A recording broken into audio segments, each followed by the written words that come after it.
اللهم صل على سيدنا محمد وعلى آل سيدنا محمد. أعوذ بالله من الشيطان الرجيم. بسم الله الرحمن الرحيم. الحمد لله رب العالمين، والصلاة والسلام على سيد المرسلين وعلى آله وصحبه أجمعين. رب اشرح لي صدري ويسر لي أمري واحلل عقدة من لساني يفقه قولي. سبحانك لا علم لنا إلا ما علمتنا إنك أنت العليم الحكيم. ولا حول ولا قوة إلا بالله العلي العظيم. Kitab Hidayatus Sibyan, muka surat 2, baris yang kedua daripada bawah. Muka surat 2, baris yang kedua daripada bawah.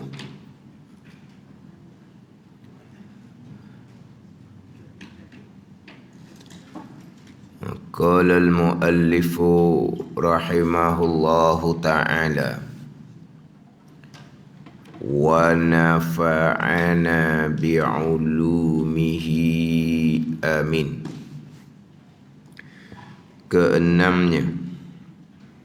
Keenam daripada 6 rukun iman.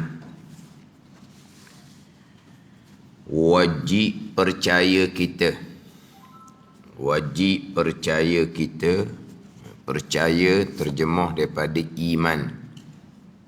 Iman maksudnya adalah at-tasdiqul qalbi, itu iman. Membenar oleh hati, itu iman. Jadi percaya di sini terjemah daripada Arabnya iman. Tapi iman pun jadi bahasa Melayu dahnya. Iman bahasa Arab. Iman dengan makna at-tasdiqul qalbi, membenar oleh hati, itu iman. Kemudian merasai di hati, menjiwai di hati, itu dia pergi kepada maqam ihsan. Itu bicara lain. Kita bicara iman membenar hati, percaya sepenuhnya di hati, tetapi tidak rasa di hati, tak mari di hati, tak ingat di hati. Itu bukan bicara iman. Itu bicara bab maqam ihsan. Maqam ihsan tu bicara lain. Dia bicara agama, Islam, iman, ihsan.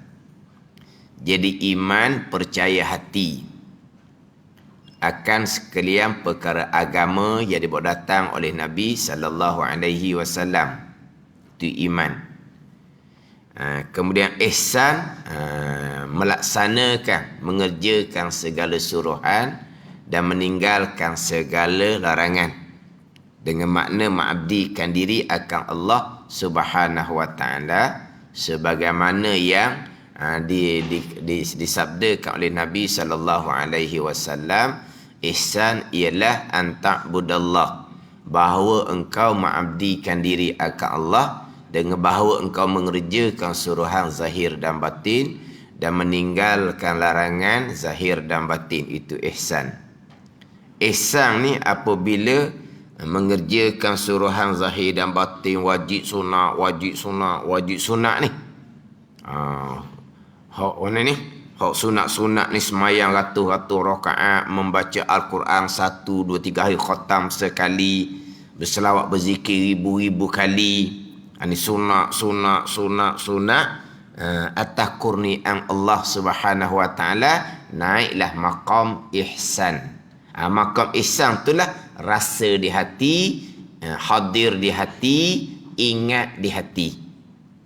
Itu maqam ihsan. Sekarang kita bicara iman. At-tasdiqul qalbi, membenar hati. Kalau bicara iman, tiba-tiba kena rasa di hati. Tu bundulah, tak sedut ngaji dah tu. Salah. Dah rasa di hati tu salah ke? Itu maqam ihsan. Itu bukan bicara iman. Nak sampai maqam ihsan ni, ihsan tu sempurna ketaatan zahir dan batin. Sempurna meninggalkan larangan zahir dan batin nak ni. Ihsan. Dalam keadaan sempurna ihsan ni lah wajib sunat, sunat. Atas kurnia Allah, naiklah maqam ihsan. Barulah hadir di hati, syuhud di hati, zauk di hati. Ini maqam aulia. Itu bicara lain.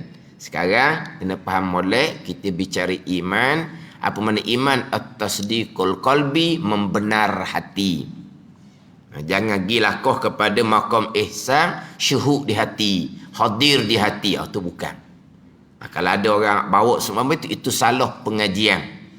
Tak nak beza antara pembicaraan iman untuk sah iman dengan bicara maqam ihsan. Itu maqam aulia, maqam para sahabat radhiyallahu anhum. Itu kurnia Allah Subhanahu wa taala.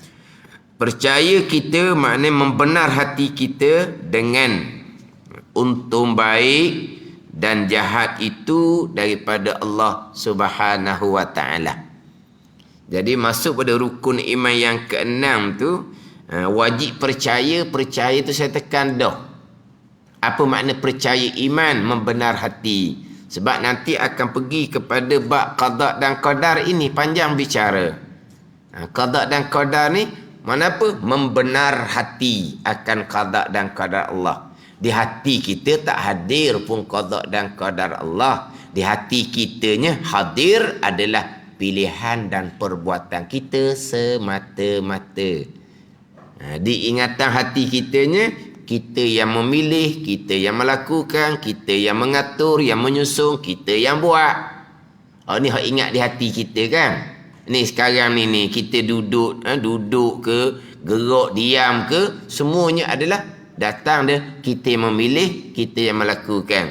Tapi sebenarnya yang berlaku tu qada dan qadar Allah. Tapi tak hadir di hati kita qada dan qadar Allah. Yang hadir di hati kitanya pilihan dan perbuatan kita. Tu bab basirah tu bicara lain. Dan ni kata beriman dengan qada dan qadar, rukun iman yang keenam. Apa makna iman? Iman makna membenar hati, bukan syuhud di hati. Syuhud di hati tu maqam aulia, tu bicara lain, maqam ihsan. Jadi beriman di hati ni mana? Mengaku putus di hati akan sekian perkara, untung baik, untung jahat, datang daripada Allah Subhanahu wa taala, datang daripada qada dan qadar Allah Subhanahu wa taala. Bermula untung baik. Apa dia untung baik? Iaitu untung baik iman dan ta'ah.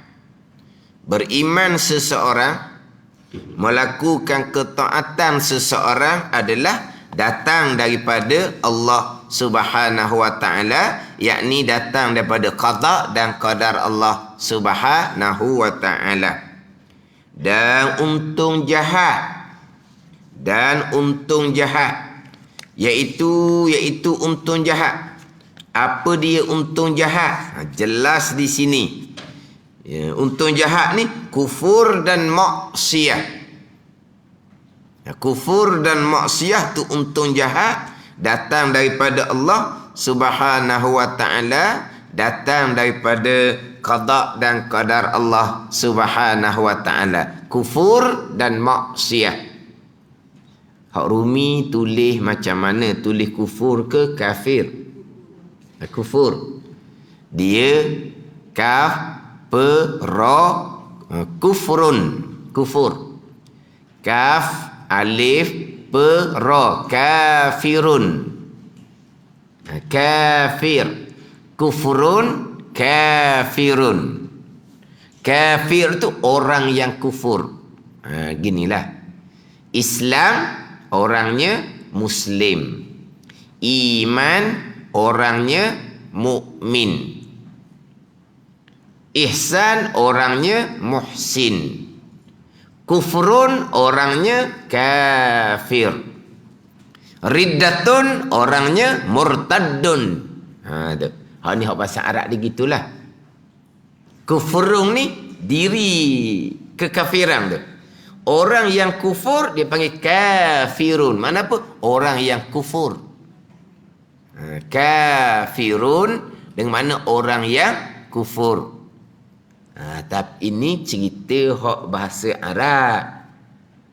Kalau bahasa Malaysia jadi sebutan lain pula. Pada ni bahasa Malaysia tak tahulah apa bezanya tulis kufur K-U-F-U-R dengan kafir K-A-F-I-R. Apa beza wallahu a'lam lah kalau bahasa Malaysia. Tapi hak kufur ni diri perkara tu. Kafir orang. Ni kufur dan maksiat. Kufur. Jadi kekufuran dan kemaksiatan tu adalah datang daripada Allah Subhanahu wa ta'ala. Datang daripada qada dan qadar Allah Subhanahu wa ta'ala. Keenam, wajib percaya kita, wajib beriman kita, wajib membenar hati kita dengan untung baik dan jahat itu daripada Allah. Untung ni bukan kata untung macam orang untung rugi berniaga, bukan. Untung ni bahasa lama ni untung ni. Dia panggil untung nasib, dia panggil. Faham tak ni? Untung nasib. Bukan untung lawan rugi, bukan ni. Ni bahasa. Untung baik. Baik nampaklah untung dia. Balasan syurga. Untung jahat. Jahat nak untung kok mana pula balasan neraka. Faham tak ni? Jangan salah faham perkataan tu. Untung nasib dia panggil. Ada untung nasib. Macam mana? Cakap kapung tak ada. Untung nasib tu nah. Maknanya untung nasib ni kau tak dah lah tu untung nasib. Bukan untung dengan makna untung lawan rugi, bukan ni. Jadi untung baik dan untung jahat daripada Allah. Untung jahat. Jahat untung ke? Bukan untung rugi tu. Untung jahat mana untung nasib tu. Yang berlaku perkara jahat tu adalah untung nasib tu daripada Allah Subhanahu wa ta'ala. Tapi kalau kita orang-orang tua ni gitulah, untung baik, untung jahat daripada Allah. Untung baik, untung jahat daripada Allah. Itu bahasa lama lah kita panggil tau. Apa makna untung? Tak adalah untung nasib tu. Perkara baik, perkara jahat datang daripada Allah. Perkara baik jelas di bawah tu. Bermula untung baik, mana perkara baik itu iaitu iman dan ta'ah. Beriman seseorang, melakukan ketaatan seseorang daripada Allah. Dan untung jahat iaitu kufur dan maksiat. Kufur dan maksiat pun datang daripada Allah Subhanahu wa ta'ala. Baik jahat daripada Allah. Apa makna pula daripada Allah? Yakni daripada qada Allah dan daripada qadar Allah Subhanahu wa ta'ala. Daripada qada dan qadar Allah. Perkara baik, iman dan ta'ah daripada qada dan qadar Allah. Perkara jahat, kufur dan maksiat daripada qada dan qadar Allah Subhanahu wa ta'ala. Perkara jahat, kufur dan maksiat datang dari qada dan qadar Allah. Ijma' ahli sunnah wal jamaah, tak ada khilaf. Ijma' ahli sunnah wal jamaah.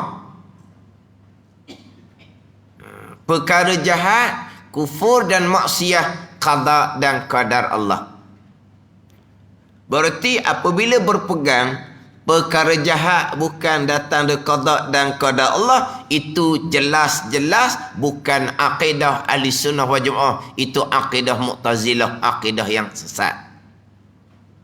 Ni faham molek ni. Minggu lepas saya ada sebut dah. Baca kitab Hidayatus Sibyan, dan masing-masing ada kitab di tangan.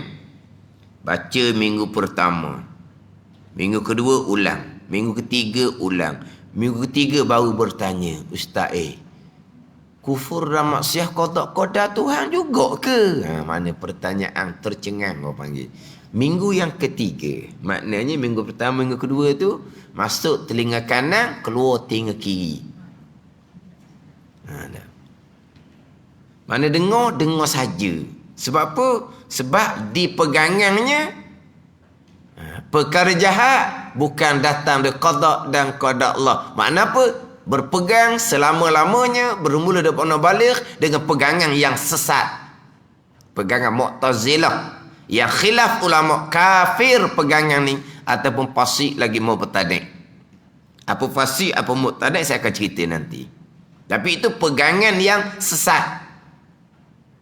Bukan pegangan ahli sunnah wal jamaah. Amal ibadah tidak akan diterima oleh Allah Subhanahu wa taala. Sebab apa? Sebab pegangan sesat, akidah salah. Jadi berpegang seumpama tu bermula daripada amal baligh, kemudian barulah belajar. Jadi tak kenalah dengan hak akidah hak ada dah. Jadi masuk dengan kanan, kalau dengan kiri perkara jahat, kufur, maksiat, qada qadar. Masuk minggu kedua, masuk ketiga, tak puas hati, tanya lalu. Pada ni. Nak tanya apa? Tanya dalam keadaan tercengang, pelik. Lepas tu macam mana? Bertaubat kepada Allah dengan taubah yang sebenar-benar, sesaknya selama ni. Semayang, puasa tak pernah tinggal. Ke Mekah, gidah, zakat tak pernah cuai daripada membayar. Amal sunat pun rajin, tapi pegangan wasak. Pegangan salah, pegangan sesat. Perkara jahat, kufur dan maksiat, qada dan qada Allah, ijma' ahli sunnah wal jamaah, tak ada khilaf di sini. Ni ambil pengajaran molek. Simple sahaja. Simple saja, rukun iman yang keenam. Sama ada kita bilang rukun iman yang keenam tu baik jahat daripada Allah ke, untung baik untung jahat daripada Allah ke, itulah hak kita dah hafal daripada budak. Sebab kitanya keenam rukun iman ni, keenam rukun iman ni, kita ingatlah mana rukun Islam kita ingat, rukun iman kita ingat daripada masa budak lagi ni. Umur berapa kita pun tak tahu. Yang kita ingatnya, yang kita sedarnya ingat dah rukun Islam 5 perkara. Satu-satu kita ingat. Rukun iman 6 perkara. Satu-satunya kita ingat. Termasuk rukun iman yang keenam. Baik jahat, qada dan qadar Allah. Baik jahat, qada dan qadar Allah. Tapi hafal saja, tak faham, tak berpegang. Tidak berpegang di akidah perkara baik jahat tu qada dan qadar. Sekarang ni bukan kata perkara jahat saja. Tidak berpegang qada dan qadar. Terkadang sekarang ni perkara baik pun bukan qada dan qadar. Sekarang ni perkara baik pun bukan datang dari qada dan qadar Allah Subhanahu wa taala. Bukan hanya perkara jahat. Bukan hanya perkara jahat yang bukan datang dari qada dan qadar Allah.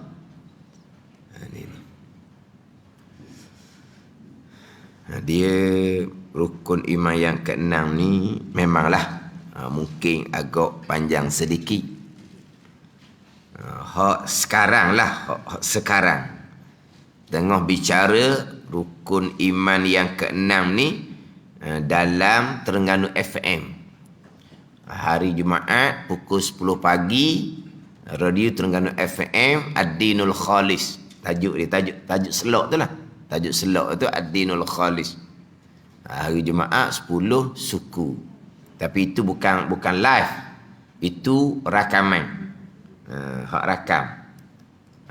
Kadang-kadang rakam hari Selasa, kadang-kadang rakam hari Rabu, begitulah. Biasa Rabu lah rakam.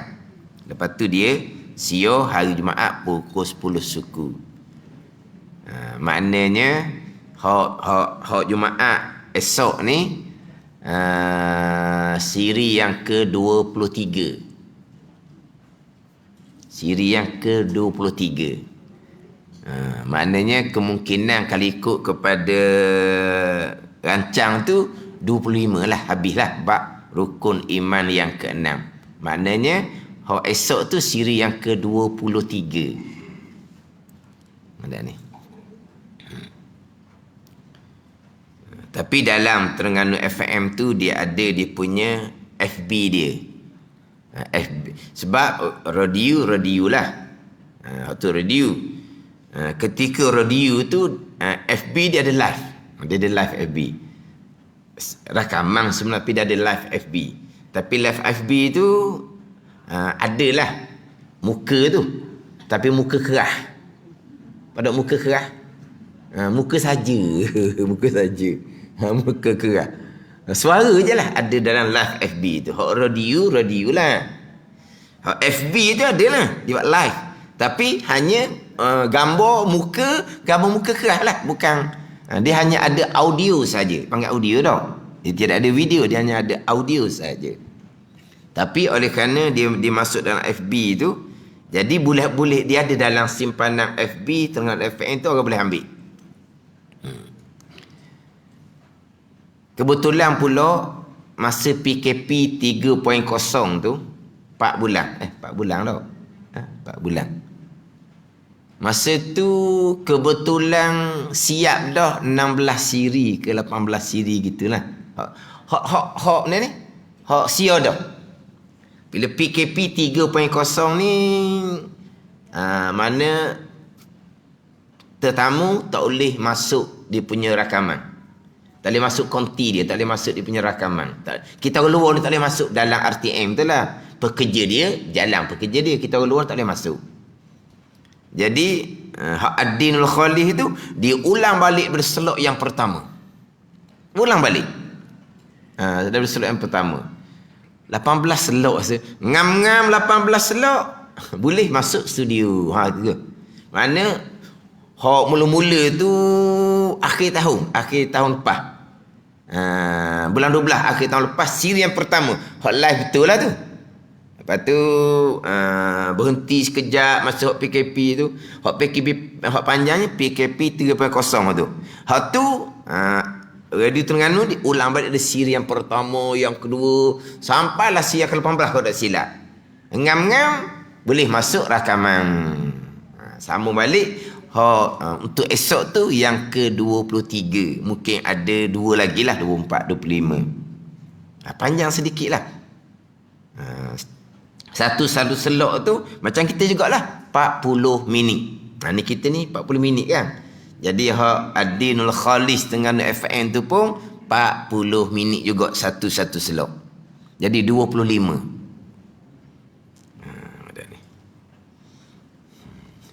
Tapi maklum balahnya pelbagai. Selama-lama dah gitu. Maklum balahnya pelbagai. Banyak yang terpesong pegangan hak di rukun iman yang ke-6. Terpesong di rukun iman yang ke-6, tutup buku. Bukan hanya terpesong pada pekerjaan, tidak berpegang sebagai qada dan qadar. Terkadang perkara baik pun ada golongan yang tidak berpegang, ianya qada dan qadar Allah Subhanahu wa taala.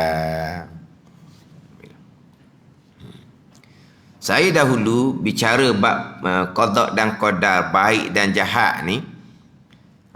Sampai peringkat orang mengajar sendirilah yang menyalahkan. Saya dimaklumkan ada ustaz yang mengajar Dia mengajar perkara jahat datang dari qada dan qadar Allah. Salah tu aja gitu. Mana mungkin perkara jahat datang dari qada dan qadar Allah? Perkara jahat kan Allah Taala marah kan? Perkara jahat kan Allah Taala murka kan? Takkan Allah mengqadakan perkara yang ia marah? Takkan Allah mengqadakan perkara yang ia murka? Ni akal Mu'tazilah lah ni. Ni akal Mu'tazilah. Walaupun jelas dalam ayat Al-Quran, walaupun jelas dalam hadis Nabi SAW adalah perkara baik jahat qada dan qadar, tapi dia pakai akal, dia tak pakai Al-Quran dan hadis Nabi SAW. Walaupun rukun iman sangat-sangat jelas. Kalau perkara jahat, kufur dan maksiat, qada dan qadar Allah juga, berlaku kekufuran, berlaku kemaksiatan, seseorang akan dibalas dengan neraka kerana kekufuran dan kemaksiatan yang datang dari qada dan qadar Allah. Zalim Allah buat gitu. Ini akal Mu'tazilah belaka ni. Akal sesat belaka ni. Dan sekarang ni seseorang kufur, qada dan qadar. Seseorang melakukan maksiat, qada dan qadar. Seseorang ni akan dihukum dengan api neraka. Kenapa? Kerana kekufuran, kerana kemaksiatan. Dah kekufuran, kemaksiatan datang daripada mana? Datang dari qada dan qadar Allah. Lepas tu Allah menghukum pula. Nanyalah kat orang kalau gitu. Tak acilah seumpama tu. Zalim Tuhan kalau Tuhan buat gitu. Ni akal Mu'tazilah. Baik ni.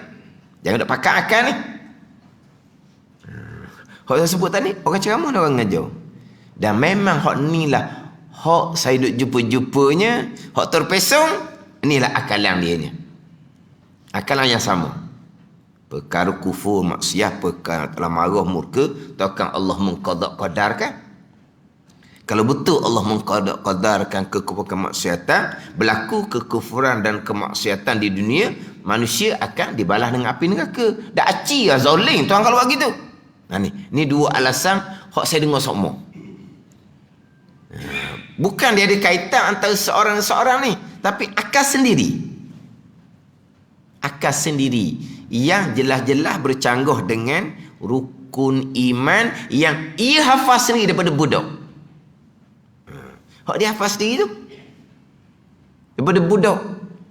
Kenapa masa hafal rukun iman yang 6 rukun iman termasuk rukun iman ke-6 masa budak-budak tak bersoal lalu dah? Kenapa tak bersoal? Ke macam mana hak duk ngapa rukun iman? Hak yang ke-6 ngapa macam mana? Untung baik, untung jahat daripada Allah. Perkara baik, perkara jahat daripada Allah. Lepas tu kenapa tak bersoal? Masa orang tua itu suruh kita ngapa itulah. Rukun iman 6 perkara sampai yang ke-6, baik jahat datang daripada qada dan qadar Allah. Bukan gitu, ngapa? Kenapa tak bersoal? Soal lalulah. Mana hafal saja tak pegang pun. Hafal budak-budak. Sebab orang tua kadang-kadang hanya suruh hafal, tidak diperjelaskan. Hanya suruh hafal. Iman bukan duduk sini, bukan duduk dihafal. Iman duduk di hati. Kalau kita ibu bapa hanya suruh hafal sahaja, tapi kita tidak memperjelaskan tiap-tiap satu rukun iman untuk pegang di hati, tak jadi. Tapi hafal lah untuk masa umur 6-7 tahun tu, hafal je lah mula-mula. Lepas tu perlahan-lahan kena perjelaskan. Tiap-tiap satu rukun iman tu kena perjelaskan. Biar faham molek, kemudian percaya di hati. Sesat. Tapi oleh kerana hanya suruh hafal sahaja, dia pun tak tahu apa dia hafal, dia pun tak pegang apa dia hafal, dia pegang hak logik akal. Apa logik akalnya? Perkara jahat mana mungkin datang berqada dan qadar Allah. Masa saya mula-mula mengajar dulu, dia tak ada ustaz yang mengajar perkara jahat, qada dan qadar Allah. Mana mungkin seumpama tu salah ustaz tu ajar seumpama tu mula-mula. Dan pernah lah ni cerita-cerita pengajaran lah. Ceritalah dalam kita berceramah mengajar ni, kata kita kena tekan lah rukun iman yang ke-6 tu. Perkara baik, qada dan qadar. Perkara jahat, qada dan qadar. Kena tekan tu. Tiba-tiba sahutlah. Oh begitu, ana ingat hak jahat bukan qada qadar. Ana ingat. Kenal tak siapa ana? Ustaz lah. Ustaz dak cakap ayu, dak cakap ana anta. Ni ana ni ustaz lah. Oh ana ingat hak jahat bukan qada qadar.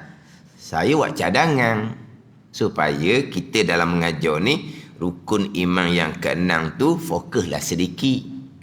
Maknanya kalau ada peluang, walaupun kita mengajar bab lain, kalau ada peluang cuba kot tarik di situ. Tengok di tempat yang kita mengajar tu lepas dak hak rukun iman keenam ni.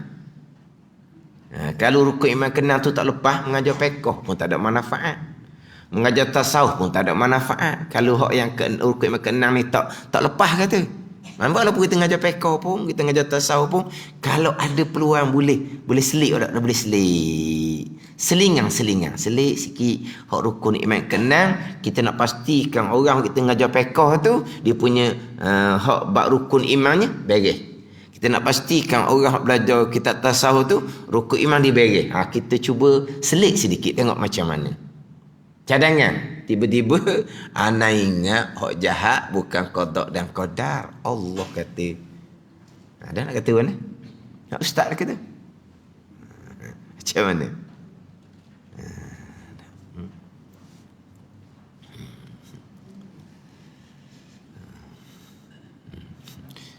Hak dalam hadis Nabi, sebab kita hadis tu kita dah ingat.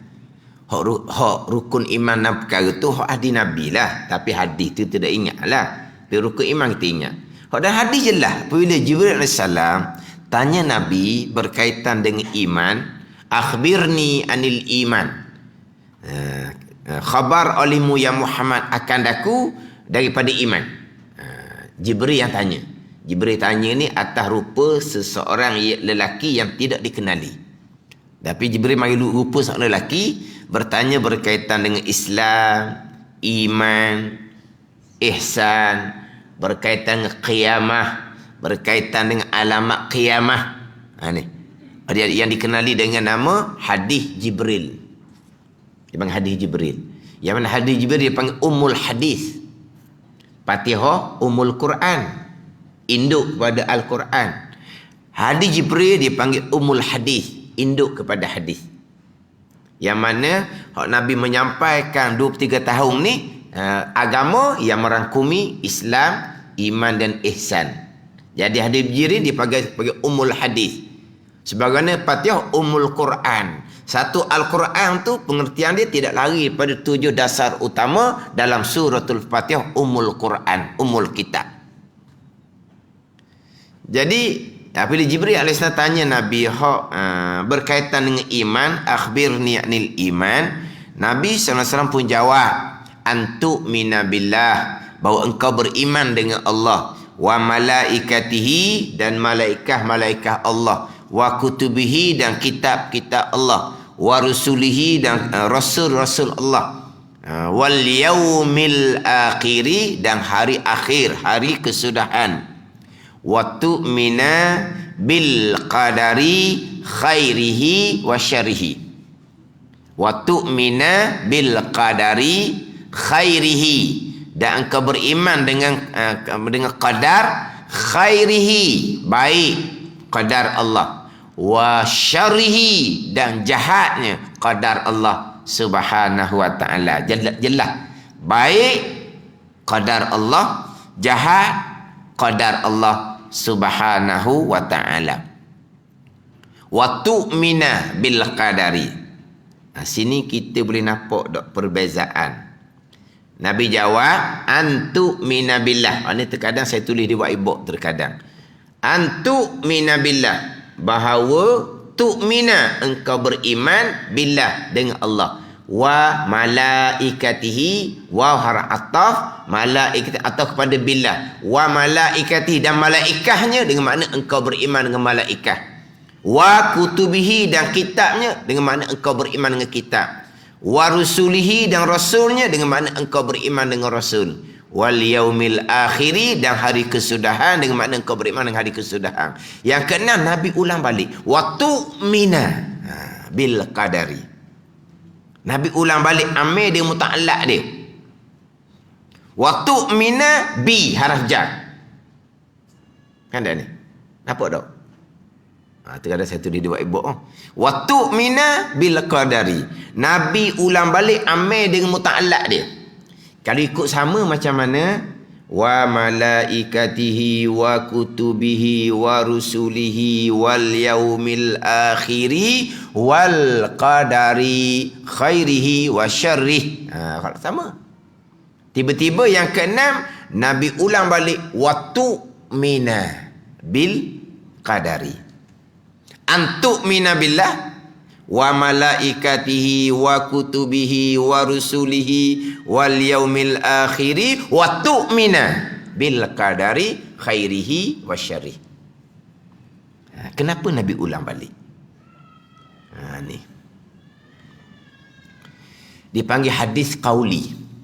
Hadis qauli ni lafaz tu keluar daripada lidah Nabi sallallahu alaihi wasallam. Ada hadis fi'li, ada takriri, atau dibahas bahasa hadis lah tu. Hadis fi'li ni macam hok bicara bab angkat tangan takbir ihram tu lah. Siap kan Nabi sallallahu alaihi wasallam rafa'a yadayhi hazwa mankibahi izaftata salat.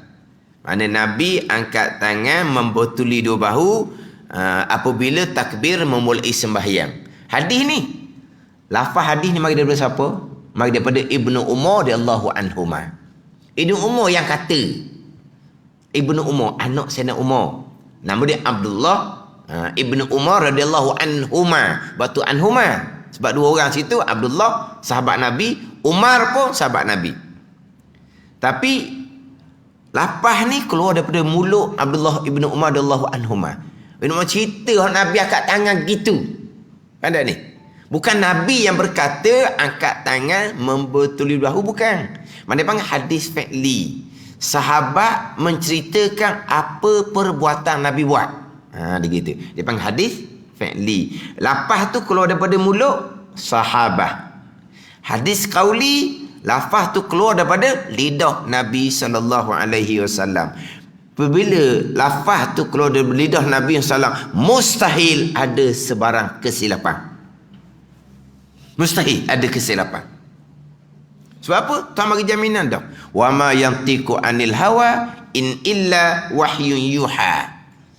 Mana Nabi tidak bertutur daripada nafsu dia, wahyu daripada Allah. Bila wahyu daripada Allah, mustahil berlaku sebarang kesilapan.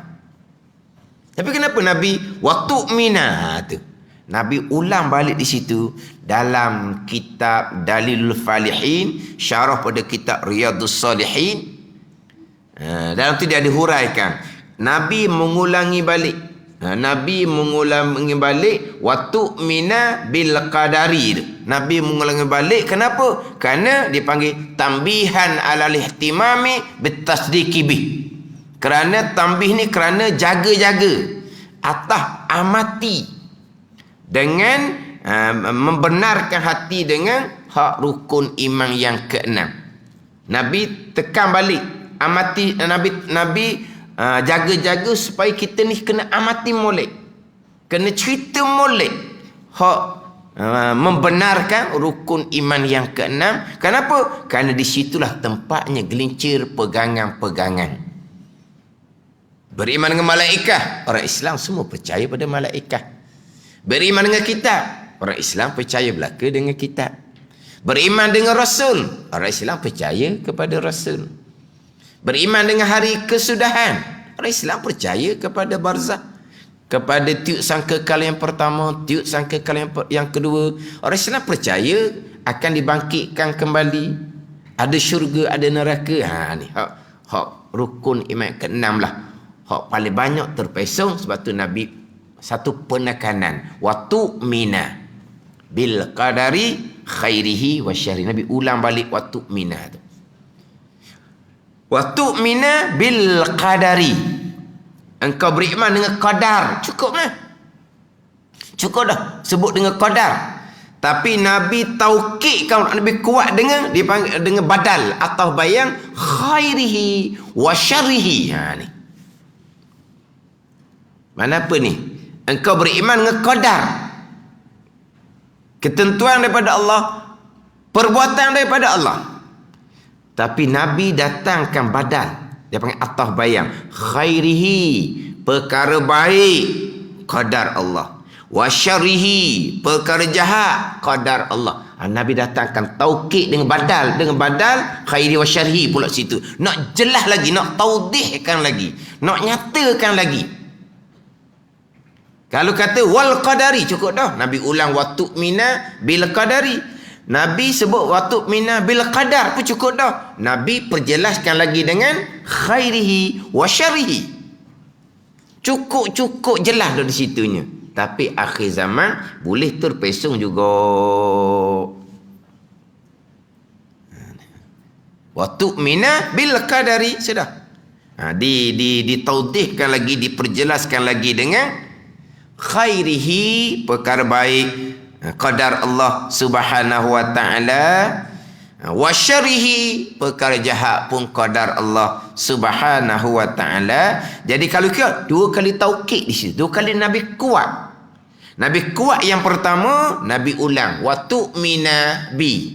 Nabi ulang amil dengan muta'alaq dia, itu taukid dah dipanggil. Lepas tu khairihi wa syarrihi, taukid pula sekali lagi. Nabi nak kuat sebagai nak menjelaskan hak rukun iman keenam ni dengan khairihi wa syarrihi, baik qadar Allah, jahat kufur dan maksiat pun qadar Allah subhanahu wa ta'ala. Cukup masa kita 40 minit. Selok yang pertama. Anak kira ni pula kita ni. Selok yang pertama.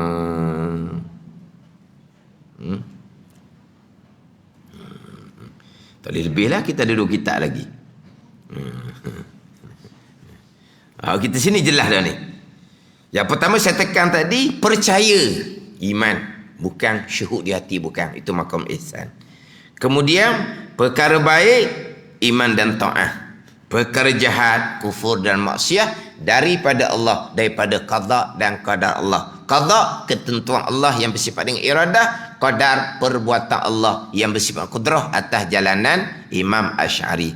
Baik jahat datang dari qada dan qadar Allah, pegangan. Adab percakapan yang baik daripada Allah, yang buruk, yang tak baik datang daripada kelemahan kita sendiri. Haram kita menyandarkan perkara buruk, perkara jahat kepada qada dan qadar Allah. Ini bicara iman, pegangan masing-masing. Percakapan di mulut yang baik daripada Allah, yang tak baik datang daripada kelemahan, kesalahan, kecuaian, kejahatan diri kita sendiri. Ini adab percakapan. Diharamkan kita menyandarkan perkara buruk, perkara jahat kepada qada dan qadar Allah. Nisbah percakapan. Ini adalah bicara bab iman, bicara bab pegangan.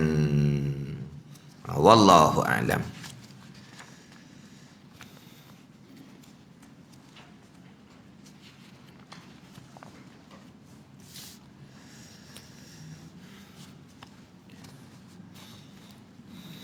Ini kitab Hidayatus Sibyan, muka surat 17.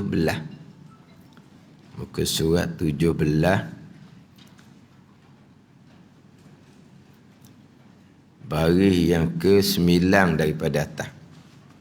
Baris yang ke-9 daripada atas.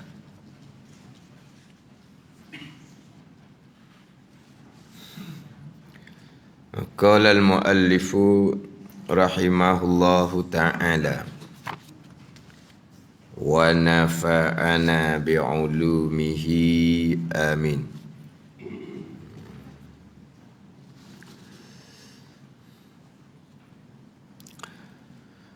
Dan sunat menghantarkan keduanya kedua tangan.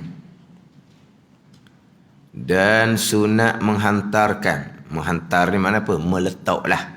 Menghantar ni meletak. Akan keduanya kedua tangan. Bila ni? Kemudian daripada selesai takbirnya. Takbiratul ihram. Menghantar ni di bawah dadanya. Di bawah dadanya. Di bawah dadanya. Da alif da, dada. Kita da alif lah dada tau. Ni da alif da, dada tu. Jangan dat pula. Ni hak Jawi ni lah. Hak pakai Rumi tu dah apalah hak Jawi. Da alif da, dada.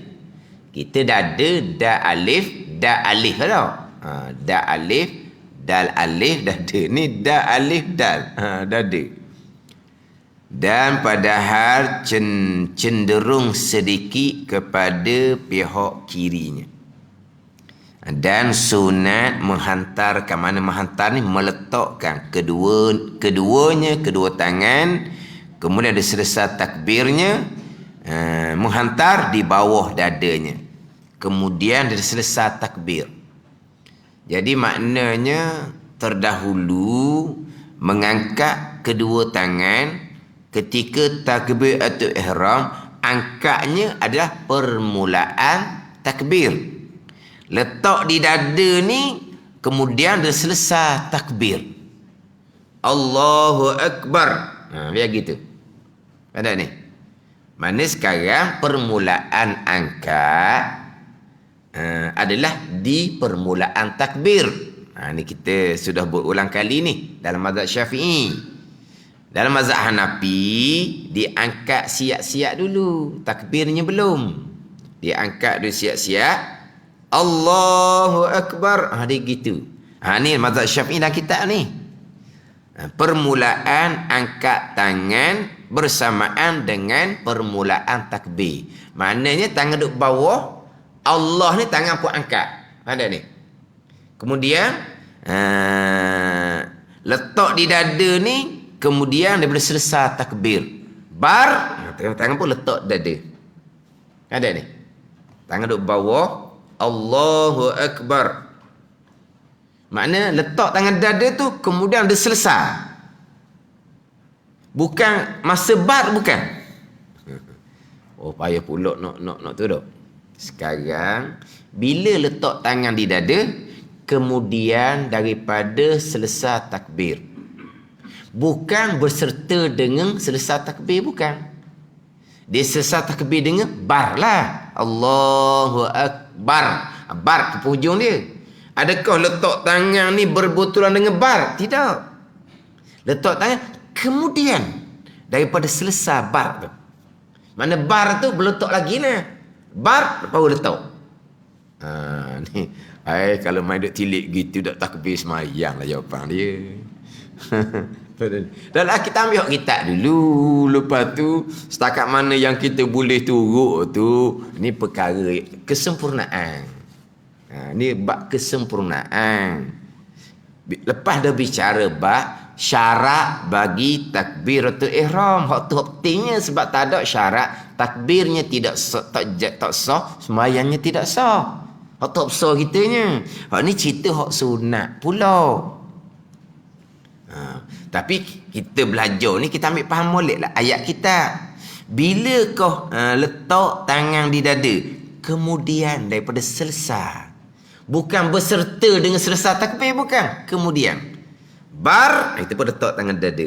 Bukan bar ngam-ngam letak dada, bukan. Kemudian dia selesai. Macam mana? Allah, begitu benar. Begitulah. Maknanya buat tu jangan lari walaupun sehung pun. Ada ni. Buat tu jangan lari walaupun sehung. Padak sehung. Padak sehung dua hung ni faham tak? Dia inci tu kan ada hung-hung. Saya pun sebut je. Tak apa nak kena molek saya pun. Maknanya kita buat tu jangan lari sehung pun kalau boleh. Tapi kalau siapa ke nak takbir pun dah. Kita takbir satu hadah. Nak jaga syarat.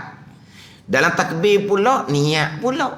Nak kena lengkapkan hak wajib kita niat tu. Kalau semai fardunya macam mana, kalau semai sunatnya, berapakah niat yang kita wajib hadirkan ketika takbir ihram.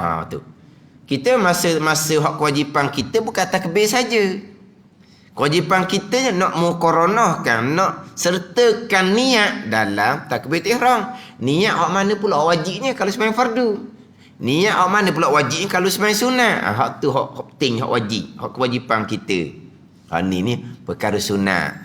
Cuma saya akan cerita sebagaimana hak kitab beritahu. Sudahlah. Setakat mana yang kita boleh turut tu atas kita lah. Maknanya kita angkat tangan ketika permulaan takbir, letak tangan di dada, kemudian, bukan berserta, kemudian daripada selesai takbir, kemudian daripada bar, Allahu Akbar, kita pun bertangan di dada. Dah kita buat macam mana kita buat ni, lah ikut nak buat dah.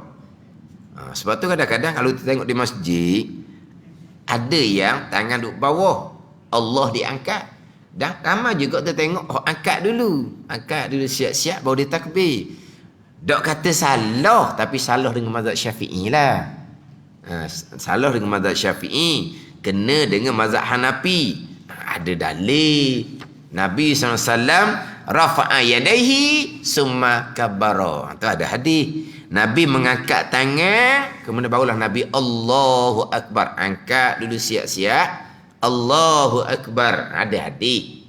Kata salah tadi tu salah nisbah dengan mazhab Syafi'i kita. Tapi betul dengan mazhab Hanafi. Yang kita buat seumpama tu kita ngaji mazhab Hanafi ke? Tanya orang tu lah. Dia tak ngaji mazhab Hanafi pun. Cuma dia mungkinlah ada turut siapa-siapa ke tak tahulah. Ada turut siapa-siapa tak tahu. Mana mungkin dia tengok ada orang angkat dulu baru Allahu Akbar pun mungkin. Jadi macam-macam. Jadi sekarang ni letak di dada tu, kemudian daripada selesai takbir. Letaknya di bawah dada. Kemudian kita mengelupahnya panjang bicara berkaitan dengan apa? Ketinggian angkat tangan. Tapi saya tekan dah mengelupahnya, sebelum kita bicara ketinggian tangan yang kita angkat tangan baik 4 kali angkat tu. Ketika takbir ihram kita angkat, ketika rokok kita angkat, ketika kembali pada i'tidal kita angkat tangan, ketika bangkit di tasyawal kita angkat tangan. Ada 4 tempat tu kita angkat tangan.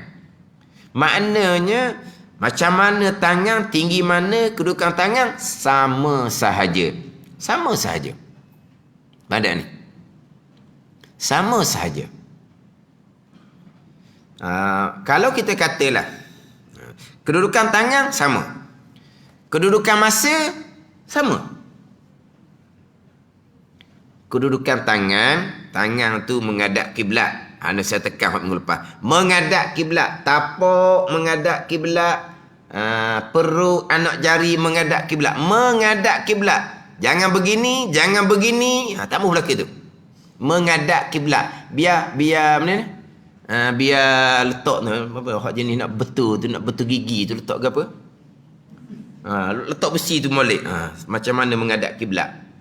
Kita ada ni. Pakai alhamdulillah kan orang nak betul gigi tu kan ibu besi kan. Ni pun kena besi juga tangan kita ni. Biar pandai ni. Biar menghadap kiblat. Biar menghadap kiblat. Gini tidak menghadap kiblat, gini lagi tidak menghadap kiblat. Gini sama telah lah.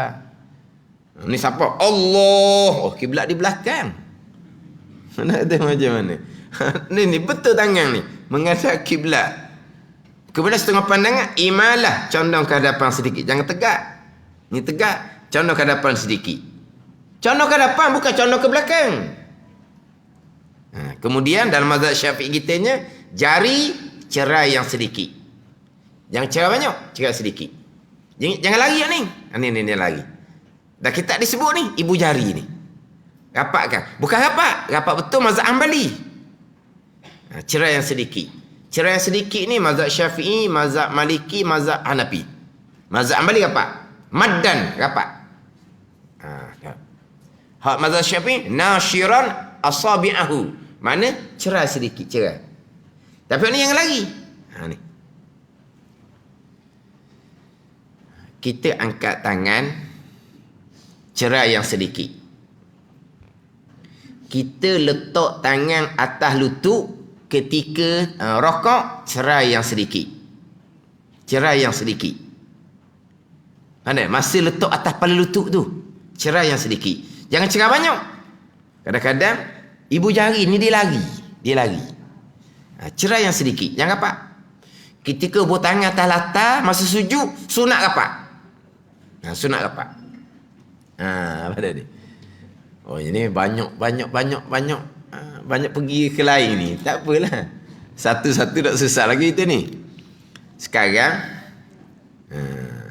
jari ni masa angkat tangan, takbir, masa takbir ke, masa rokok ke, masa i'tidal ke, masa bangkit tasyahud awal ke, jari yang cerai yang sedikit. Sama dengan ketika kita letak tangan atas lutut masa rokok. Cerai yang sedikit. Jangan rapat dan jangan cerai yang banyak. Masa letak di atas lutut tu lah, cerai yang sedikit. Ketika kita sujud, jika terus sujud, kita letak tangan atas latar tu, sunat rapat. Sunat rapat jari tu. Rapat sungguh-sungguh. Ni, atas latar ni. Rapat. Pandai ni. Masa letak atas latar rapat tu, pastikan jari kita ni ke kiblat. Ke kiblat. Jangan jadi begitu. Kiblat. Rapat. Lepas tu ke kiblat. Letaknya membetuli dua bahu. Mazhab Syafi'i membetuli dua muka. Mazhab Hanafi. Kita sujud ni kan, tangan ni, tapak tangan letak membetuli dua bahu. Membetuli dua bahu bukan pegang bahu. Tu orang membetuli tu. Tu memang orang membetuli sungguh, tak pegang. Tapi itu makna membetuli.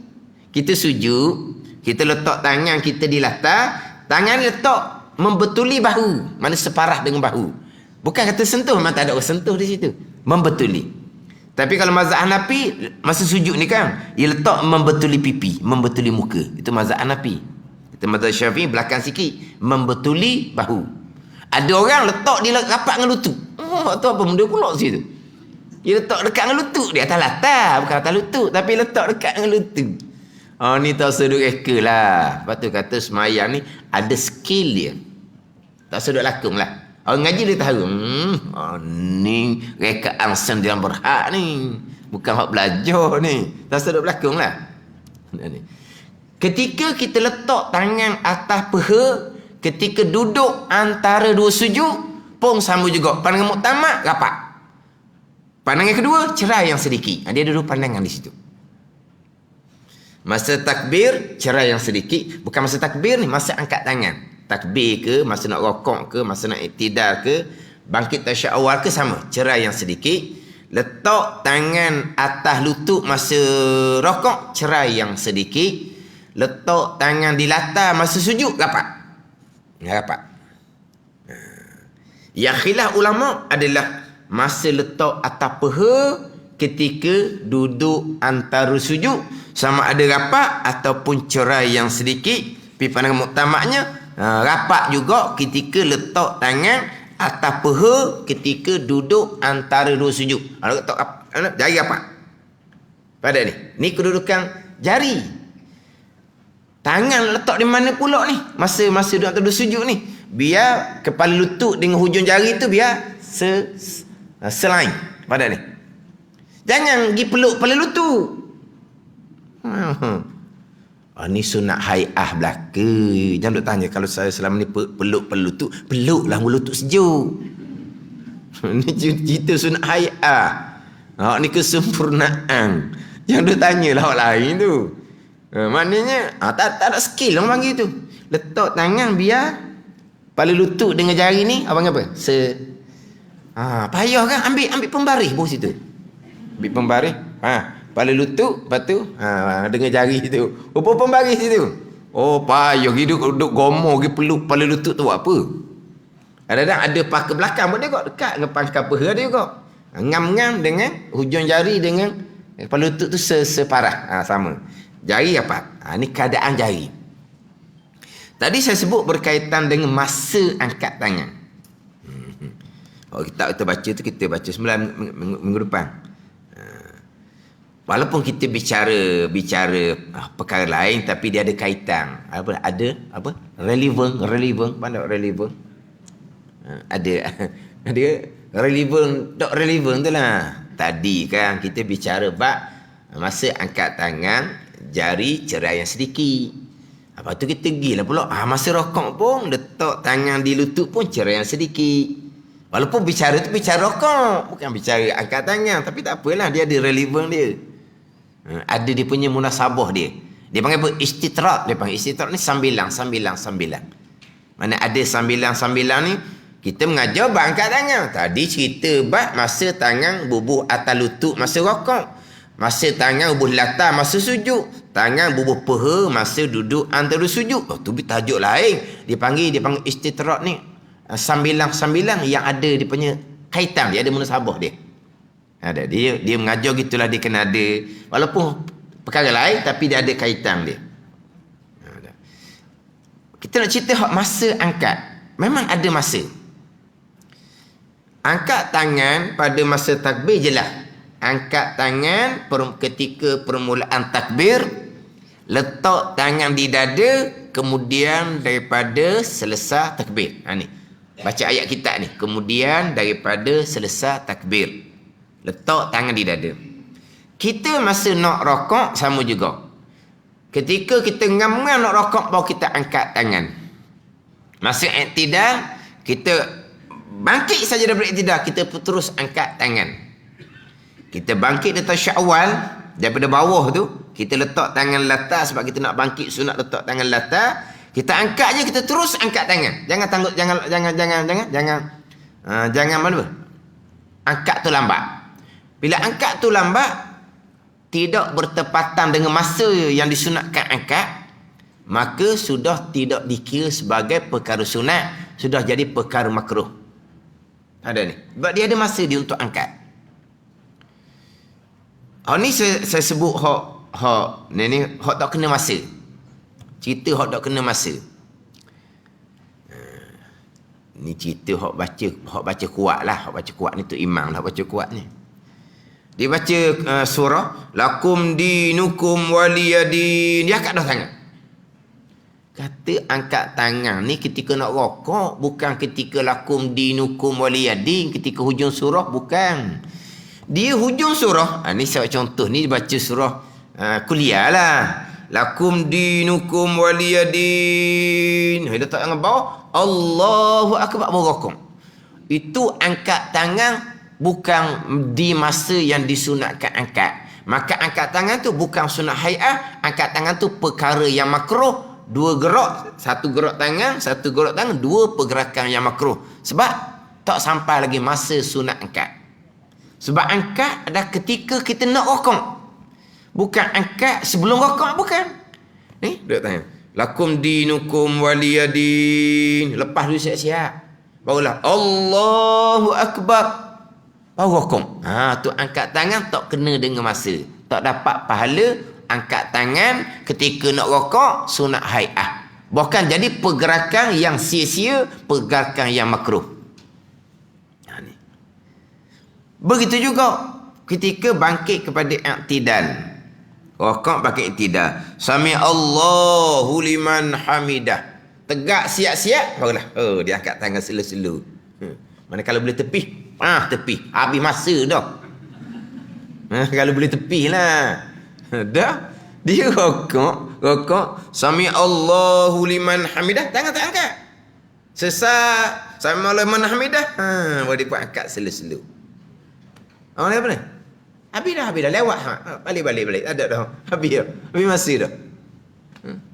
Orang nak ni macam mana? Kalau rokok, Sami Allahu liman hamidah. Dah ni, ngam tangan duduk bawah. Pada ni? Rokok, Sami Allahu liman hamidah. Mana dah ni, ngam tangan berhenti di bawah. Kalau kita masa lah. Kita rokok, Sami Allahu liman hamidah. Mana kita turun tangan tu ngam-ngam dengan dah. Bukan dah nama orang ni. Tak suruh bangun pula. Ingat kau panggil nama dia berat. Ni rokok Sami Allahu liman hamidah. Mana hamidah ni ngam-ngam. Ni tangan kita berhenti ke bawah.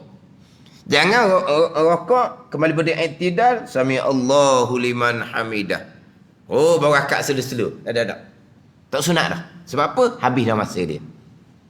Sama juga ketika kita bangkit di tasyawal.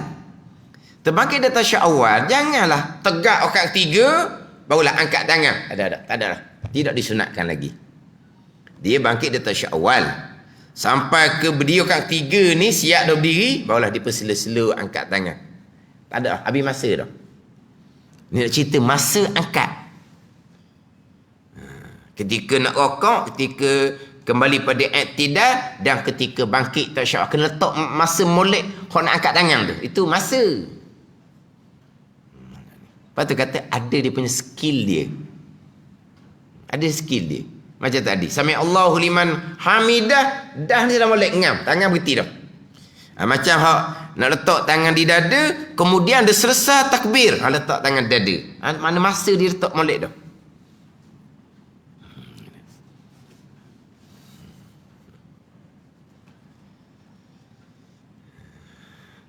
Ini kita comel bahagian kita lah. Jangan duk itau orang semayang. Orang ni kadang-kadang ini hai'ah, tak jadi batal semayang. Dia hitam. Ayah haji pakai jubah, pakai serban. Buat tak betul, tak usah kira lah tu. Dia orang buat benda-benda nampak tak usah lah. Yelah kadang-kadang juga terpandang macam tutup imam pun semua, memanglah kadang-kadang tak selesa. Kadang-kadang tak selesa. Cara-cara buat tu tak belajar pekoh. Hanya pandai baca Quran saja, tak selesa lah buat jadi tutup imam, duduk depan. Kita nak duduk depan ni orang yang faqih lagi qari, orang yang alim pekoh semayang dan qari dia dalam membaca Al-Quran. Kadang-kadang qari saja, faqihnya tidak ada langsung. Memang kalau kata tak ada sungguh, kadang-kadang kalau anak makmum tanya bab hukum semayang, tak reti nak jawab. Kalau anak makmum tanya bab hukum haji, minta maaf lah, saya tak pergi Mekah lagi, saya tak pandai bab haji. Tak pelik. Kalau anak makmum tanya bab zakat, oh minta maaf lah, awak pergi pejabat agama lah, bahagian zakat, saya tak pandai bab zakat. Tak apa tu. Ada ni, bukan bidang dia pun. Kalau tanya bab puasa, nantilah masuk Ramadan lah, kita tengok bab puasa. Ni tanya bab semayang, tak boleh nak jawab. Tanya bab semayang tu belum tanya lagi bab syarat-syarat berjemaah. Pun tak reti nak jawab. Tak ada kefakihan langsung. Kadang-kadang je lah, tak selesa lah. Tak selesa. Nampak tak belajar. Hai'ah dalam semayang tu memang banyak tak betul lah hai'ah dia. Sunat-sunat tu lah. Kadang-kadang takbir intiqalah kadang-kadang. Oh sedih kadang-kadang takbir intiqalah. Mana berpindah rukun, siapa dah rukun pindah, Allahu Akbar, baru nak panggil kita. Takbir intiqalah ni letak ketika berpindah. Sujud yang pertama, bangun duduk dalam sujud. Bangun congok dah. Tarik nafas dah sekali dua. Allahu Akbar. Allah.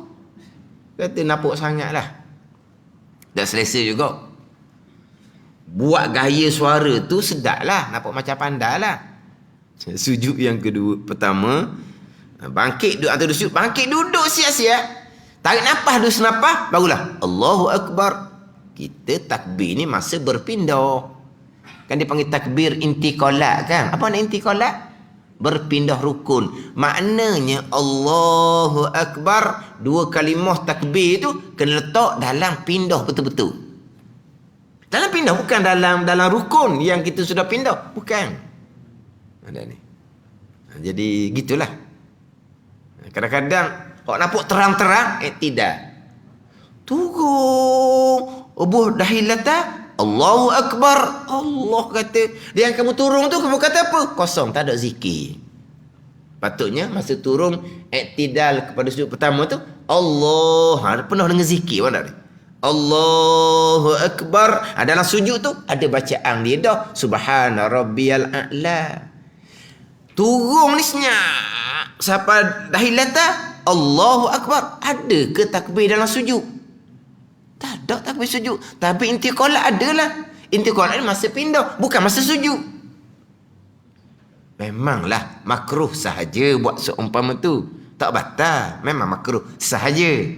Tapi kalau hok duduk depan mengepalai sembahyang buat seumpama tu, mana kita tak berapa selesa. Lain-lain kali nak gitu pas main tu dak dah lah, biarlah. Bukannya batal kan, makruh je kan. Dak belajar panggil. Sepatutnya dak belajar. Walaupun sunat hai'ah saja, buat seumpama tu makruh tapi tak belajar, tak selesa lah. Maknanya kena jaga satu-satu. Hai'ah. Kalau kita imam memanglah orang akan, kita tak, memang orang ni ada jenis seumpama dia perhati tengok. Dia bukan nak bangga-bangga dia belajar, bukan. Maknanya kalau dia terpandang cara tak belajar, dia akan jadi pergi cari pak lain pula. Pergi pak lain gitu juga. Pergi pak lain gitu juga. Akhirnya main di rumah lah. Gitu je lah. Lepas tu kadang-kadang orang belajar ni dia ada sedikit lah dia punya cerewet dia tu. Orang tak belajar senang. Janji baca sedap. Sedap memang tu baca. Dia nak tu je. Lepas tu macam mana semayang. Dia tak duli. Dia pun tak tahu cara semayang macam mana. Janji baca sedap. Masa baca sedap tu kepala bergerak pun tak apa. Padahal kepala bergerak tak boleh sebab tu anggota besar. Tu Syekh Arab tu. Itu mazhab Hanafi Maliki dia tak apa bergerak yang banyak. Kita 3 kali batal dah. Bukan kata banyak tu, 3 kali batal dah. Kepala anggota besar. Baca sedap tapi kepala bergerak. Kita tak apa. Sebab apa? Dia janji baca sedap je. Kemudian angkat tangan tadi tu. Kiblah jaga molek. Perut, tapak tangan, perut, anak jari menghadap kiblah. Jari cerai yang sedikit, kemudian condong ke hadapan sedikit.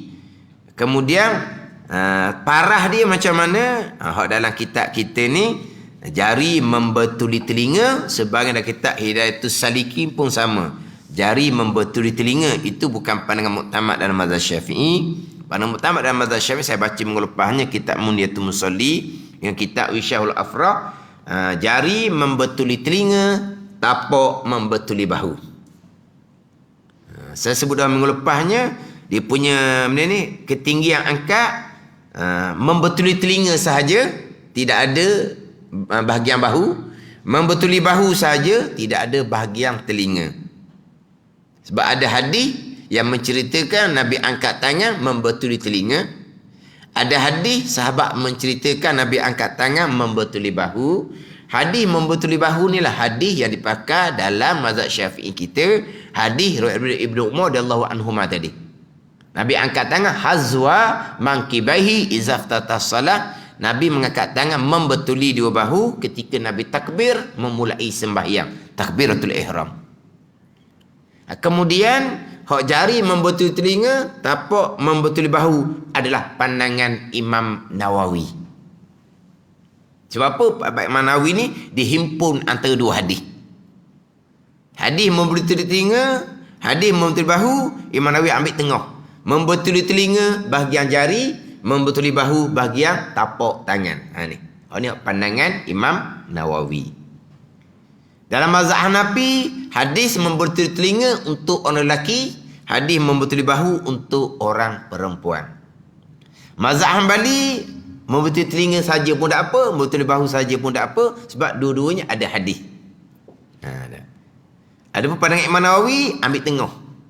Jari membetuli telinga, tapak membetuli bahu. Jangan tinggi sangat. Tinggi sangat, hilang bahu untuk ni, bahu. Kalau rendah jangan rendah sangat, hilang jari untuk telinga, tengah. Ini membetuli telinga, boleh tak? Ini membetuli bahu, boleh? Ini tengah. Jari membetuli telinga, tapak membetuli. Membetuli setentang, bukan pegang. Mana tangan ni, tangan sama ada straight, ni straight orang panggil. Jangan ke belakang. Sama ada straight ataupun imalah condong ke hadapan. Dia ada 2 pandangan di situ. Straight gini. Imalah ni condong ke hadapan. Gini. Gini pun tak apa, gini pun tak apa. Ada ni. Tambah setuh dah lah masalah gesek telinga tu. Tu minta maaf lah tu. Tak ada. Gesek telinga tak ada. Ni nak gesek telinga ni tak ada. Tapak membetuli bahu, jari membetuli telinga. Dalam keadaan menghadap kiblat. Kalau buat gini ni, hilang tapak untuk bahu, hilang menghadap kiblat, hilang condong ke hadapan, jadi condong ke belakang pula. Tu banyak tu hak sunat-sunat yang jadi rosak. Dipanggil sunnatun mustaqillah, sunat asing-asing. Angkat tangan semata-mata boleh pada sunat dah. Angkat macam mana pun boleh pada sunat dah. Angkat tangan bila ketika permulaan takbir, satu sunat. Bila nak letak tangan dada, kemudian dia selesai takbir, satu sunat yang lain. Pada ni. Tangan macam mana? Menghadap kiblat, satu sunat yang lain. Kemudian tangan tu imalah ke hadapan, satu sunat yang lain. Jari cerai yang sedikit, satu sunat yang lain. Kemudian ni hak membetuli ni pula, tinggi mana, satu sunat yang lain. Satu laginya sunat, jangan angkat tangan dengan kasar. Angkat tangan dengan, jangan angkat tangan dengan keras. Ya, angkat tangan kau, Allah, gitu, keras tu. Ada ni. Jangan, dah keras tu biasa was-was. Allahu Akbar. Tu jangan duduk dekat tu. Kalau duduk dekat makan siku. Jangan tu. Mana apa enggak, angkat dengan lembut. Bukan lembut macam au gitu. Tu nyakit lain tu. Mana dia jangan buat keras. Dia samalah masa nak rokok ke nak iktidah, jangan angkat tangan dengan keras. Kalau kita angkat tangan keras, contoh masa iktidah, sami Allahu liman hamidah, kita angkat dengan keras ni, dia akan jadi terhayung ke belakang. Lepas tu akan tarik pula ke depan. Pada ya, dia angkat tangan dengan keras. Pada kepala dengan keras. Dia angkat tangan dengan keras, dia angkat ni, dia turun ni akan dia lajak ke belakang. Lepas tu dia pun tarik semula betul dengan tubuh dia. Sebab apa? Dia angkat dengan keras. Jadi masa takbir sama, masa rokok sama, masa i'tidah sama, masa bangkit tasyahud awal sama, angkat tangan jangan dengan keras, lembut saja. Dia biasa hak berlaku berhayung-hayungnya masa i'tidah. Masa i'tidah. Jadi macam ni. Ni jadi macam bergerak tangan ni. Sebab apa? Sebab dia angkat tangan dengan keras. Jadi angkat tangan jangan kita angkat dengan keras. Angkat dengan lembut, dengan sederhana lah. Jangan buat lembut, pelik pula jadinya. Mana? Angkat dengan sederhana. Mana? Allahu Akbar. Mana lembut saja. Bukan angkat. Itu bukan. Masalah was-was tu kena perobat kat luar lah tu bicara lain tu. Was-was tu dia tu kena pemulihan tu bab lain lah tu. Ni cerita hak normal ni, cerita tak orang hak normal. Nama gitulah. Kalau was-was tu dia tak, bukan kata angkat tangan takbir pun jadi tak betul. Kadang-kadang ganggu orang semaya, tu bicara lain. Sebab saya bicara dahulu kan hak nyakit jiwa tu, hak was-was tu. Tu bicara lain tu. Jadi kita angkat tangan, angkat dalam keadaan yang tidak keras. Allahu Akbar. Gitu. Kemudian letak di bawah dada. Letak di bawah dada. Dia letak tangan ni, ada yang di bawah dada, ada yang di atas dada, ada yang di bawah pusat. Ada yang lepas terus. Lepas tu ni mazhab Maliki dan juga mazhab Syiah. Kita letak di bawah dada. Ni dada di bawah. Atas daripada pusat. Atas daripada pusat ni bukan letak atas pusat. Ada ni. Bukan nak tutup lubang pusat tu, bukan. Atas daripada pusat, bawah daripada dada. Adapun mazhab Hanafi, dia tahta surah Hanafinya. Bawah pusat sungguh, bawah pusat. Ada ni. Mazhab Syafi'i kitanya bawah dada, atas pusat. Bawah dada, atas daripada pusat. Mana ni pusat, atas dia. Besar pusat. Atas dia. Mana ni? Tapi bawah dia dada. Adapun kalau mazhab Hanafi, ni pusat di bawah. Di bawah pusat. Itu mazhab Hanafi. Mazhab Hambali atas daripada dada. Ni mazhab Hambali. Tu mazhab Hambali. Di atas daripada dada. Ada ni. Mazhab Maliki lepas tangan. Kalau kita lepas tangan tak rasa macam semayang dah.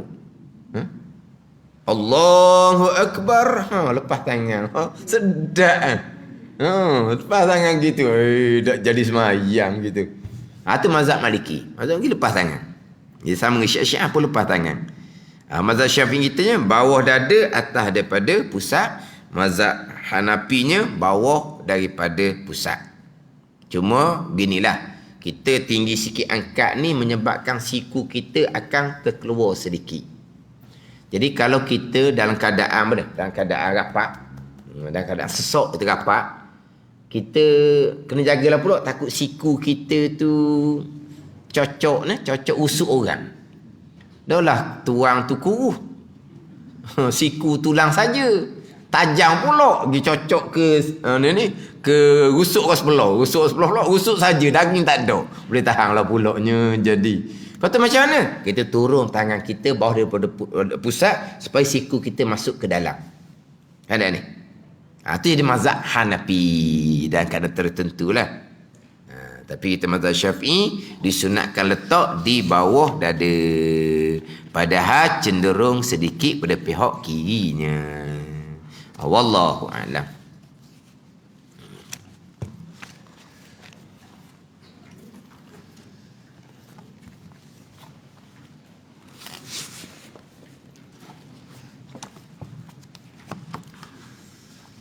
Ini kitab 20 sifat hati yang keji dan terpuji.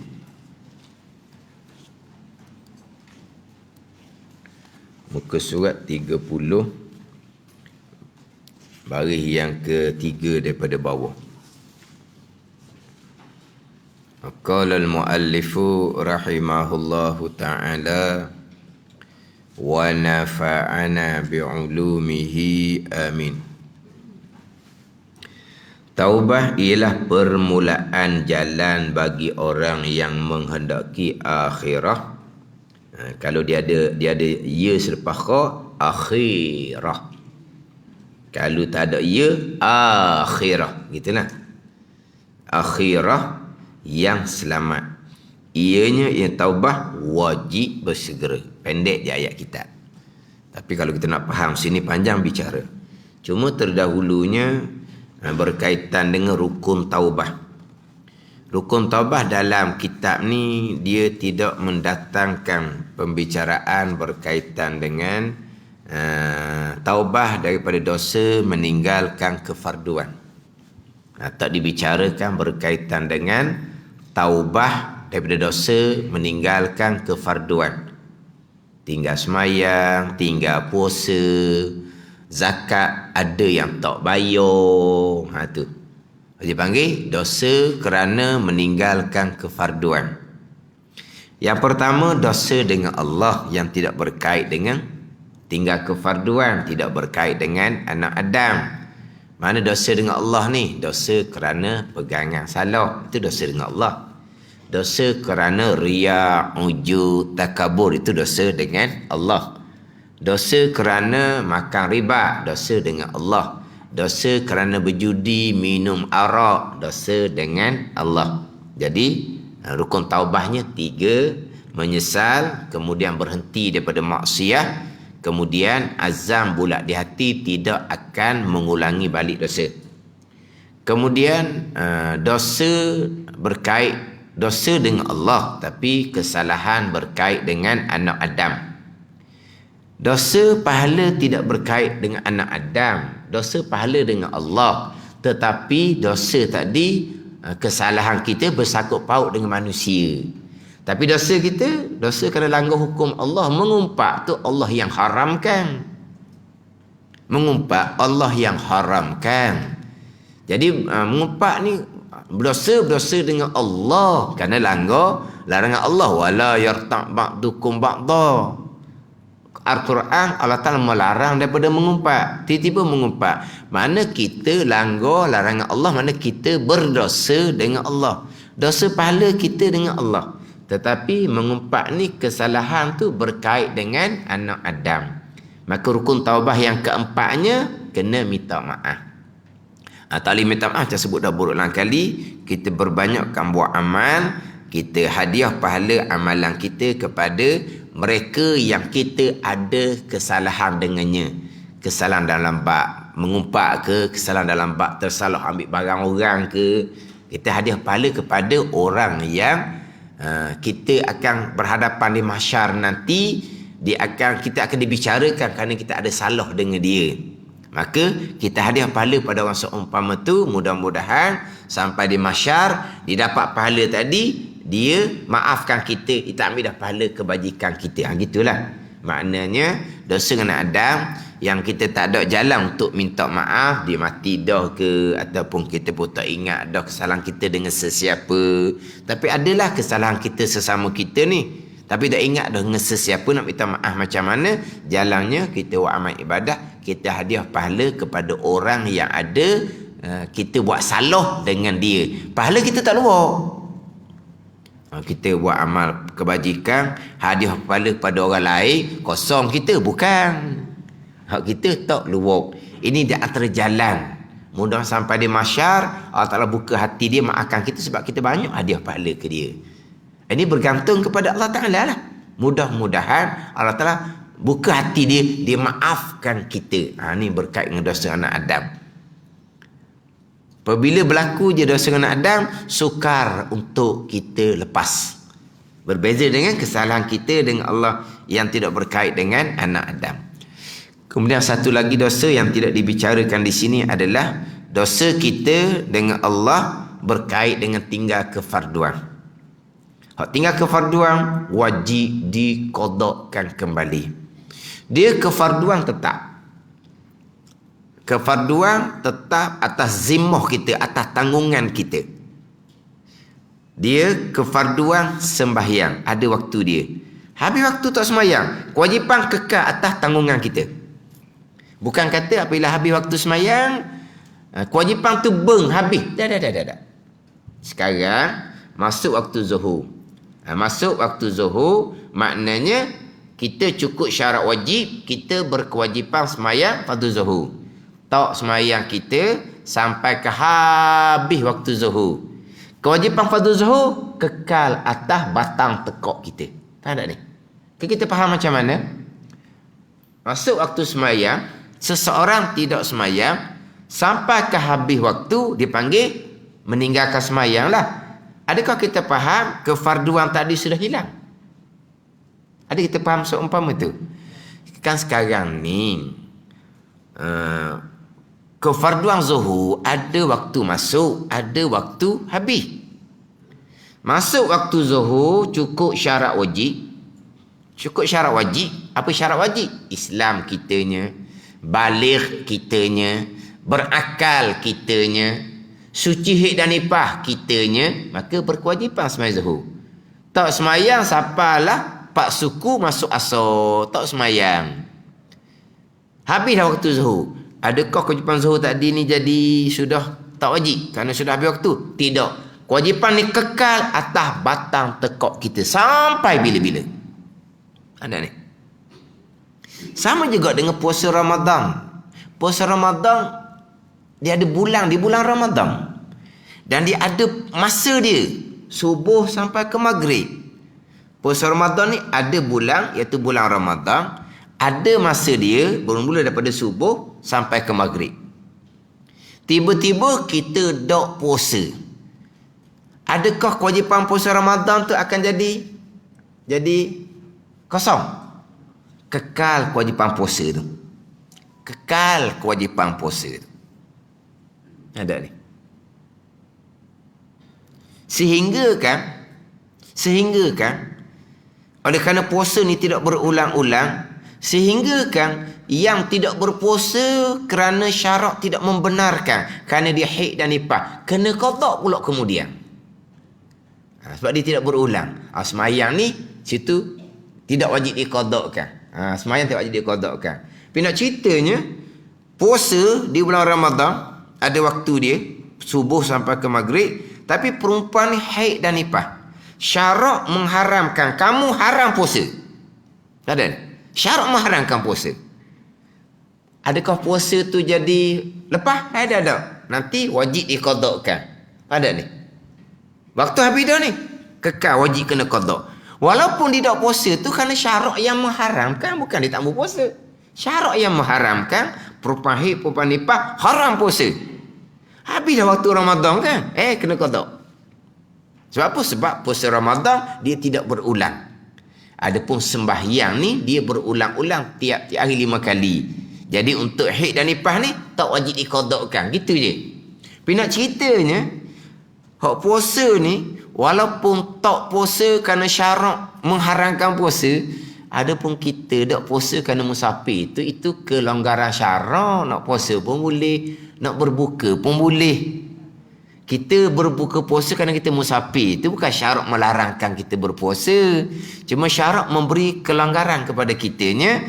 Berpuasa pun boleh, nak berbuka pun boleh. Orang haid dan nifas ni bukan kata kelonggaran, syarak mengharamkan. Habis waktu Ramadan kena qada. Itu maknanya nak cerita kefarduan. Sehingga kan sembahyang yang tertinggal kerana tertidur. Tertinggal sembahyang kerana tertidur. Tak ada salah apa pun. Habis waktu qada sembahyang tu. Walau tak ada salah pun, sebab dia bukan sengaja, dia tertidur. Habis waktu kekal kewajipan sembahyang. Wajib kena qada. Tertidur tu tak berdosa, wajib kena qada. Kalau tinggal dengan sengaja, free. Sebab ada golongan dia tak ada Nabi tak suruh pun qada semayangnya. Hak Nabi suruh qada semayang apabila tertidur. Izan hak dalam hadis tu. Man nama an salatin aw nasiyaha falisalliha iza zakaraha. Siapa yang tidur sehingga kan dia meninggalkan semayang ataupun terlupa, maka hendaklah dia semayang bila dia sedar dan bila dia ingat. Mana hak Nabi suruh qadaknya adalah tertidur dengan terlupa. Adapun tinggal dengan sengaja, Nabi tak suruh qada. Ada ni. Hak dalilnya hak Nabi suruh qada tertinggal dengan tertidur. Sebagaimana berlaku pada Nabi SAW dan para sahabat. Dalam hadis wadi tu ada satu ketika tu Nabi dan sahabat tertinggal subuh. Sedar-sedar cerah dah habis dah subuh. Nabi dan sahabat qada sembahyang subuh tu. Itu ijma' ulama. Tertinggal solat kerana tertidur ataupun terlupa, ijma' ulama wajib kena qada. Dalil terang-terang. Kalau tinggalnya sengaja, Nabi tak ada suruh qada. Ulama kias buat bandingan. Kalau tertidur, terlupa yang dimaafkan pada syarak-syarak tak ambil salah pun, tak berdosa sikit habuk pun, wajib kena qada. Kalau tinggal dengan sengaja, dosa yang besar, free. Faham tak ni? Ni contohlah kita. Contoh ayat Al-Quran. Wala taqul lahuma uffin. Jangan kamu kata kedua orang tua kamu dengan itulah. Jangan. Quran larang. Quran larang. Haram. Lepas tu kalau kita terajang. Dah tu. Quran dah larang terajang. Quran dah larang tolak. Quran tak larang lepas. Quran, jangan kamu kata akan kedua bapa kamu dengan jangan. Lepas tu mana? Terajang lah lalu. Kiaslah. Kalau pun haram dah. Ni tak ada sakit apa pun, tapi sakit hati. Terasa hati. Haram dah. Kalau nak terajang tersebut tanyalah. Kias. Buat bandingan. Kalau tertidur terlupa yang memang tak salah sikit pun, tak berdosa pun, wajib kena qada. Hak tinggal dengan sengaja, sama telah lagi lah. Gitulah hak ahli sunnah wal jamaahnya. Jangan ni buat kelakar lah kita kata. Dia dua orang ni. Seorang ni memang tidur kalau orang tak kejut subuh ke, memang tidur mati. Hak seorang ni, orang bang subuh dia sedar. Dia sedar orang bang subuh. Dia pun bangun kecil-kecil semua, dia pun sambung tidur. Ada ni. Hak tidur mati ni, tertinggal subuh yang tak berdosa sebab dia tak sengaja. Yang hak bangun kecing tadi ni tinggal subuh dengan sengaja, berdosa besar. Esok hari tu, kamu tak sedar tadi tau. Kamu kena qada sebab kamu tak sengaja. Dah kamu, aku sengaja tinggal subuh. Aku bangun kencing tadi. Aku nak qada lah sebab aku tinggal sengaja. Oh sedap gitu. Menggerak aku jugalah biar aku tinggal sengaja kata. Tu mana? Ni buat kelakor lah kalau kita kata. Dan sekarang ni kawan dia tidur mati. Memang kalau dok kejutkan dia memang tak sedar subuh dia ni. Hak kawan seorang lagi memang orang bang dia sedar. Dia memang tinggal subuh ni sengaja. Dia tak jadi qada. Hak kawan tidur mati ni wajib kena qada. Gitu jadi. Tak logik langsung hukum gitu. Jadi maknanya kalau hak tertidur, Nabi perintah qada, hak tak berdosa, kalau tinggal dengan sengaja, sama telah lagi lah wajib diqadakan. Ini ittifaq 4 mazhab. Sama ada mazhab Hanafi ke, Maliki ke, Syafi'i ke, Hanbali, sama saja. Tinggal sembahyang dengan sengaja, wajib kena qada. Bukan kata Imam Nawawi rahimahullah, tinggal sembahyang sengaja, ijma' ulama wajib kena qada. Ada pandangan Ibnu Hazmin contohnya, pandangan tersebut tidak diiktibar. Kerana pandangan tersebut pandangan yang menyalahi ijma' ulama, kata Imam Nawawi rahimahullah. Jadi tinggal semayang kena qada rukun taubah. Tinggal puasa pun kena qada. Zakat yang tak bayar pun kena kira balik. Kiralah. Lepas tu macam mana? Alah kalau kata zakat tu dah masa meniaga zakat tak bayar. Belajarnya kemudian. Apabila meniaga pun dah duit pun tak pernah ada dah, baru tahu zakat kena bayar. Lepas tu nak bayar macam mana? Masa meniaga tu kaya lah. Sekarang ni sudah jatuh dah perniagaan. Nak bayar macam mana? Tertanggung atas zimmah, dia panggil tertanggung atas batang tekak. Wajib kena bayar mengikut kemampuan. Hak tak bayar tu bertaubat dah dengan Allah. Menyesal kerana masa berniaga dahulu tak bayar zakat perniagaan. Maknanya menyesal dah tu. Dia kena bayar baliklah zakat perniagaan tu. Dia tidak ada kemampuan sebab dia sudah jatuh daripada perniagaan. Maka zakat tu kekal kewajipan atas tanggungan dia. Mana dia kena bayar secara angsuran jikalau dia mampu. Siapa kesudah dia tak mampu, tak ada apa lah sebab dia bukan sengaja tak membayar. Pandai ni. Dia tidak berkemampuan. Tapi kena catat molek. Apa dia catat molek? Apabila dia mati sahaja, dia adalah tanah hak dia duduk. Adalah rumah hak dia duduk tu. Tanah tu ada nilai. Rumah tu ada nilai. Dia terhutang zakat. Tak akan jadi faraid tanah dengan rumah tu selagi tak selesai hak ni, hak hutang zakat ni. Kena selesai tu dulu. Ada ni. Maknanya kalau ngam-ngam lah tanah tu dengan rumah tu dengan zakat tu tak ada lah. Tak ada lah. Faraid untuk anak-anak tak ada lah.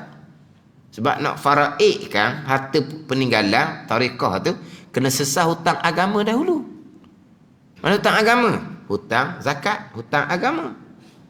Hutang hutang kalau dia sudah berkewajipan haji. Tapi oleh kerana nama dia tak naik lagi, dia bukan tak pergi Mekah ni. Tapi dah nama tak naik. Nak naik warna pulak 2 tahun pula tertangguhnya, nama lagi lah ke belakang kita kata kau. Tertangguh 2 tahun. InsyaAllah tahun depan dibuka. Dibuka macam mana pun kita tak tahu. Dia buka mungkin ada hak ke mungkin. Ada ni. Jadi dia mati tak sempat nak menunaikan haji dalam keadaan dia berkemampuan. Itu hutang agama tu. Dia kena tarik dulu tu daripada tarekah harta peninggalan tu. Ada ni. Dia panggil hutang agama. Kalau ada fidyah puasa kena tarik dulu ada fidyah puasa. Ada hak kafarah puasa tak dijelaskan lagi kena tolak dulu hak situnya.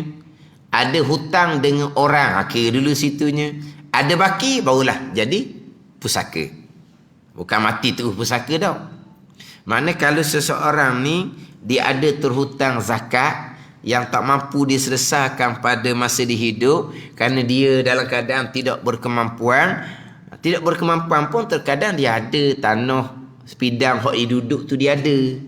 Maknanya hak dia bila dia mati, peninggalan tarekah tu kena selesai untuk hutang agama. Dia lagi hutang zakat, dia panggil hutang agama. Dia tuan terima dah taubah dia sebab dia memang menyesal sangat. Dah bukan dia tak mau bayar, tapi dia tak mampu nak bayar. Kalau dia mampu, dia wajib kena segerakan bayar zakat dia. Kira hak zakat perniagaan, kira apa semua, dia kena bayar serta-merta daripada harta dia kalau dia berkemampuan.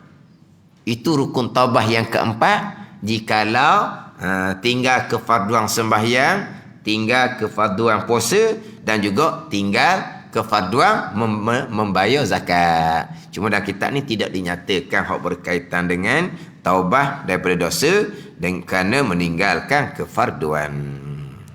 Wallahu a'lam. Bismillahirrahmanirrahim. Alhamdulillahirabbil alamin wassalatu wassalamu ala sayyidil mursalin wa ala alihi wa sahbihi ajma'in. Allahumma aftah alaina futuhal arifin. Allahumma allimna ilma akdamin wa fahimna famasabikin warzuqna ruqat talibin. Allahumma zidna ilma wa alhiqna bis salihin. Wa sallallahu ala sayyidina Muhammad wa ala alihi wa sahbihi wa sallam. Walhamdulillahi rabbil alamin.